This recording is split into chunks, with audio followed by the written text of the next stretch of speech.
for joining me today. I'm Pastor Ralph Sexton, and I want to invite you to stay tuned for the next few moments as we continue to update you about Western North Carolina and the response after the disaster of the flash flooding, the hurricane, East Tennessee, all the way up to the Virginia line, the damage that's been unbelievable to this part of the South. Earlier in the week, I was talking with some of the farmers from Georgia, and they were sharing with me, it hadn't made a lot of news, but many of them that are produce the chickens that we enjoy in the grocery store for the big name companies, Tyson, Purdue, and Chick-fil-A in the fast food world, that many of those suppliers, they lost 150 of the houses that raised the chickens. And so we've seen people being helped all the way to the Florida Panhandle, up through Georgia, into the Carolinas, and you have responded. And I want to thank you from the bottom of my heart for your kindness, for your prayers, for your compassion, and for your concern. As you have followed with us, many of you going to our Facebook account, going to Ralph Sexton Ministries YouTube, you have seen that we've tried to post updates. And Saturday, a week ago, I posted an update of some of the things that were already arriving for the children's Christmas. So let me start all over in case you're a first-time viewer or in case you haven't had this information into your hearing. We are going to go to this sort of next phase, helping the children that were displaced from Hurricane Helene and those that have suffered from the flash flooding. And so what do? They're displaced, they're living in a shelter, they're in a neighbor's house, living with a relative, and they've lost their space as far as a bedroom, a family room, a playroom, or even the living room of the home. All that's gone. So we want to make sure these children can have a wonderful Christmas. And how will we do that? We will take and provide for the toddlers. We're going to 3 groups: toddlers, children, and teenagers. And we want to put together a backpack, a book bag. A lot of you have seen the kids wear to school. And the toddlers will have toys that are appropriate for them. Same thing for children. And then for the teens, we've got a beautiful bag, smaller, but it's going to be a beautiful color. And then inside it, for the teenagers, we'll put Amazon gift cards, Chick-fil-A gift cards, McDonald's, Starbucks, that they can, we'll have some smaller gifts for them, obviously, but we'll have some real nice gifts for the teenagers. So on your screen is an 800 number. I encourage you to call right now. And then if you want to help from your church, your youth group, please let the secretary know. I'll be happy to return your call. I've done several this week from different states, from Indiana, Kentucky, Florida, Georgia, people that want to help, want to be a part of making sure there's a Carolina Christmas for all of these children. We're going to give you an opportunity to get paper and pen, write down the mailing address, and you say, well, Pastor Ralph, I don't really have time with my job, my schedule, to go shopping to help fill up a backpack. Well, there's a QR code on the screen. You can give right now online. If you would like to write a personal check, a business check, or a check from your church mission society, the address is right there, Ralph Sexton, P.O. Box 6465, Asheville, North Carolina. The zip code is 28816. I'm looking for your call. I'll be standing by this morning as you call in and prayerfully respond that we can provide a Christmas for the children. Thank you for being with us today. I want to remind you who I am. I'm Pastor Ralph Sexton from Trinity Baptist Church in Asheville, North Carolina, and Ralph Sexton Ministries. This is our home church, and we've been responding to the horrible, disastrous situation in Western North Carolina with the hurricane, the flash flood, the loss of life. Over 100 people have perished. And do you know, we're celebrating this week. After over 6 weeks, we have drinking water back in Asheville, North Carolina. And I just want to thank you for your love, your prayers, your support. It was the churches who got to us first here in Asheville. bringing water, food, and supplies. And churches, I cannot tell you how much we love you, appreciate you. Thank God for your friendship. I have some pictures in my phone right now of a church up in Yancey County. And there's a picture of that church on one Sunday morning, and then the next Sunday morning, there's just pictures of trees. The entire church, the foundation, everything was taken out. And we're trying to help these churches as well as to help families. One of the things that's been a blessing is some of the churches have understood that winter's approaching, turning much, much colder, and a lot of people, their houses are compromised. Some are heating with wood. Some are now going to turn to the fireplace. And we've had volunteers coming up to help prepare firewood. And we've got a wonderful businessman here in town, and Brother Tom Wright and his staff. They've been providing firewood as well. And then the folks coming up from Georgia. I'm going to show you some footage. You're going to see big dump trucks coming in. They're going to be dumping wood. And then they brought in, I think, 2 or 3 different wood splitters. They split it. Then they put it in a wood pile, and then part of it goes onto a pallet, and it's shrink wrapped so that a family can drive through. The forklift just puts it right on their truck, and they can have heat. You're a part of all of these ministries. I want to encourage you, go to your phone right now, stand with us, help us as we help these families. Let's take a look-see together.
Well, thank you for taking time to stay with us today. And I would encourage you to call a friend, a neighbor, maybe someone you go to church with, maybe you're in a civic club with them, and say, let's do something. Let's help these children have Christmas.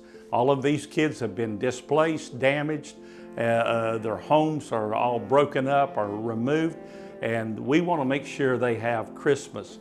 Here's something else we discovered this week. We found some families, their home was not hurt. They didn't have a tree through their house. And the kids, their yard wasn't damaged. They still have everything. But guess what happened? The mother and the father both lost their jobs. That's right, because their businesses that they worked in were taken away. And so both parents are out of work. There's not going to be any Christmas in that house. And if you'll notice, on the list, if you didn't get one of the lists, you go to our website right now and you'll see it's broken down, toddler, children, and teens. But then down at the bottom, we've got a list of gift cards that we need to put in the teen packs. And then there's one at the very bottom for the family. And that family is these families that do not have employment, they do not have income, and we want to be able to, for them to be able to buy clothes or to buy a Christmas dinner. So we've asked you to help us with some $100 gift cards from Walmart that they can go to a place, a super center, got everything from clothes to groceries, and that will help us. Now that's targeting their need. Now I mentioned earlier, our water was just turned on in Asheville after over 6 weeks. So there are some things that we don't really need right now. Bottled water, well, that problem's been solved. And we are now out of the crisis stage of babies being in shelters, so we don't really need the Pampers and the diapers and the paper towels and paper products like we were collecting. But here's what you can do to help us. We know that some of you can get together and put a gift basket together for a family. You can help us with the backpacks by giving us toys. And then we just found out about 4 hours before this taping of this program, we had already obligated 300 backpacks to be filled for Hearts with Hands.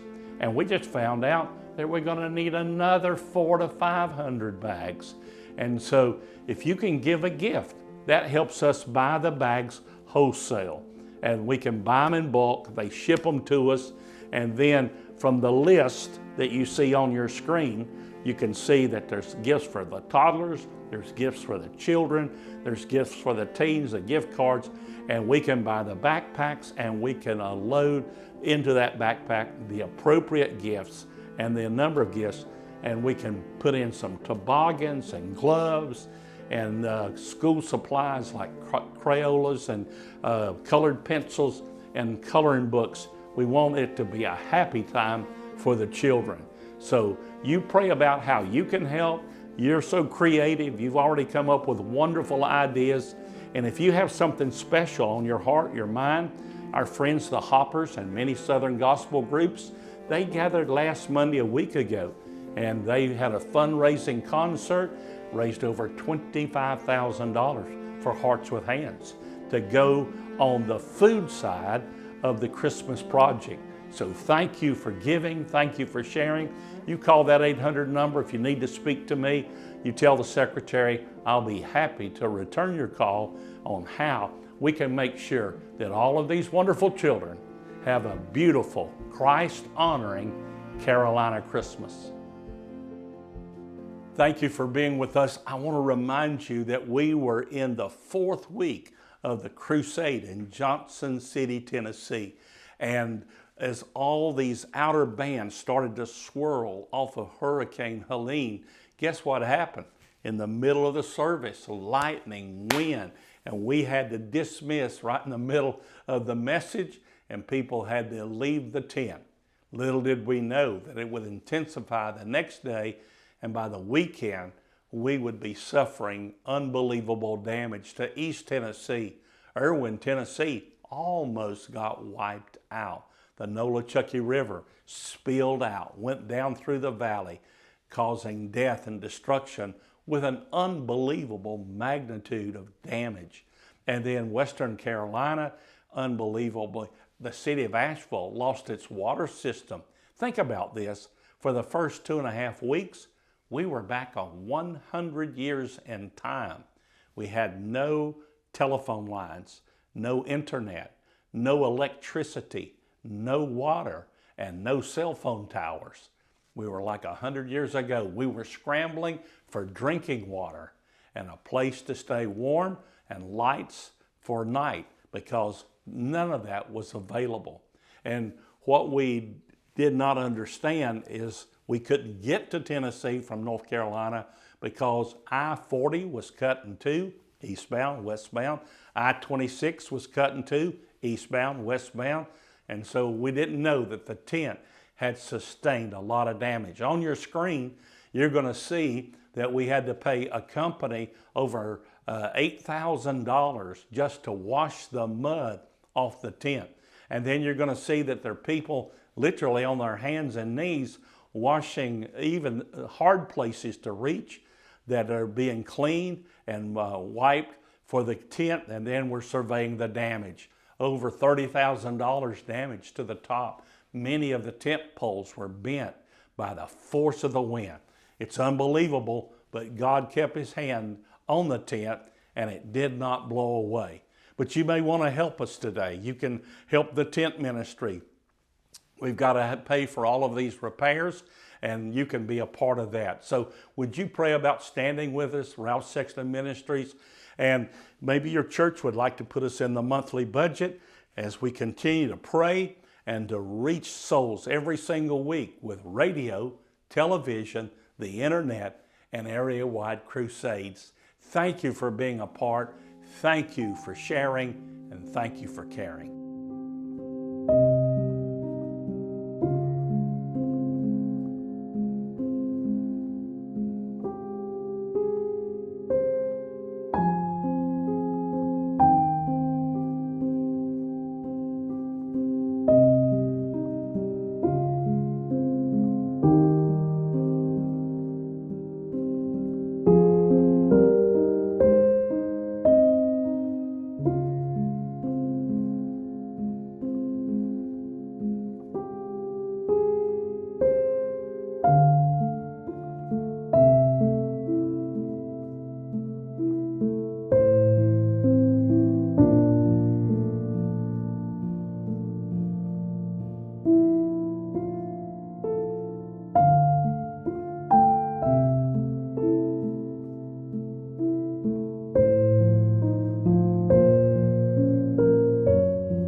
Well, it's been an interesting program today, and I want to personally thank you for staying with us, going through the different segments as we report on how we can help the children, the damage that happened to the tent, and what we're praying and projecting that we want to do going forward through the Thanksgiving week and into Christmas.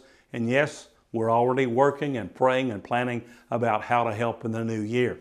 We've had several meetings in our community already from the area officials projecting how we're going to help for the next 2 to 3 years because the recovery is going to be that long. The damage is so devastating. Many communities have lost their phone systems, water systems, underground cabling. All of that's been taken away.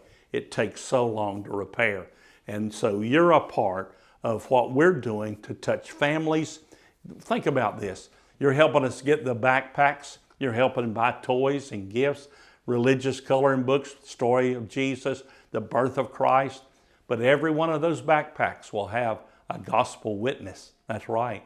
We are planting the Word of God for every single one and a word of encouragement. And here's what I'd like for you to do in closing today. Would you take this to heart? What would you think about making a Christmas card for a child?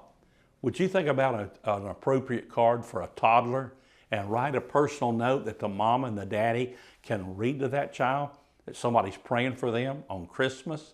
And maybe make one for children. Maybe instead of writing it out, print it. Print a little note praying for you and sign your name. And same thing for the teenagers. And a personal Christmas card from you. You just send them to the address on your screen and we'll put your Christmas card, one in every single one of the Carolina Christmas backpacks. Thank you for being a friend. Thank you for praying. And thank you so much for helping us help these children at this time.